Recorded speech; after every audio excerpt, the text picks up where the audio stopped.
For today's video, I'll be doing a Cajun boil, or more accurately, a Cajun foil bake.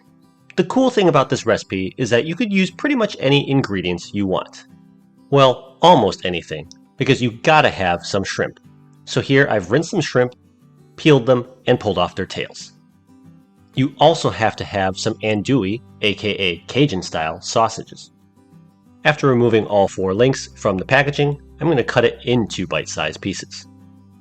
And now we move on to our optional or chef's choice ingredients.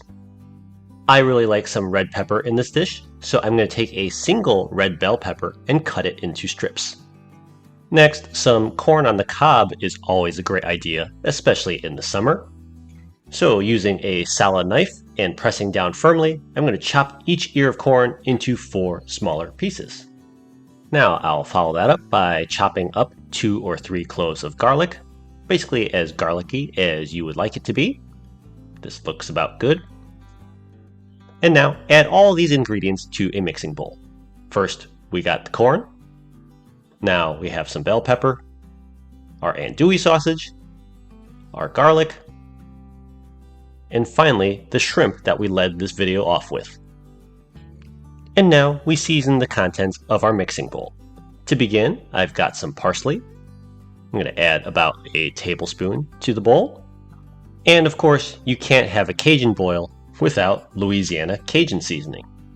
Generously sprinkle that in there. I don't really measure it out, but I think I've got about 2 to 3 tablespoons in the bowl. Finally, I'm going to crack some fresh ground pepper. I'm going to skip the salt because I think there's plenty of it in that Cajun seasoning already. Whoops, actually one more thing, about a tablespoon or 2 of olive oil. Now I'll grab a wooden spoon and mix everything until your seasonings and ingredients are all thoroughly combined together. And now for the foil bake portion of our Cajun foil bake. So grab 2 sheets of heavy-duty aluminum foil. Trust me, you'll need them both. And dump the contents of your mixing bowl onto that top layer of foil. Once your foil is all loaded up, fold up the sides and edges of that foil and try to form a little boat with all of your ingredients still inside. Now I'll head back to my fridge and grab a bottle of wine and pour about a 1/4 cup into my foil boat. And now I'll wrap and completely seal up my ingredients inside a foil packet. As you can see, I do need this second sheet in order to get everything fully enclosed. So what will eventually happen here is all the liquid we've added inside will heat up and steam and cook the contents of this packet when we hit the grill. Speaking of which, let's grill. So out here on my front deck, I've been preheating my Weber Q to a medium heat for the past 15 minutes. It is smoking quite a bit, and that's your sure sign you need to clean your grill.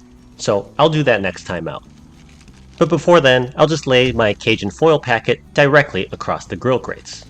And off camera, I actually did prepare a second packet because I had plenty of shrimp and sausage left over. Close the lid and let cook over a medium heat for about 15 minutes. As you can see from my lid thermometer, this grill is running at around 400 degrees Fahrenheit or 200 degrees Celsius. And after 15 minutes, open the lid, pull your foil packets off of the grill, open up, and enjoy. Yeah, it really is that easy. So check it out. That is how you do a Cajun foil bake on a Weber Q.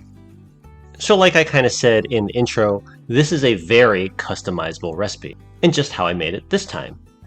On a different day, I might have added okra or zucchini. Let me know in the comment section down below what you add into your Cajun boil or Cajun foil bake. Thank you very much as always for watching. Don't forget to like and subscribe, and I can't wait to see you all again next time. Bye!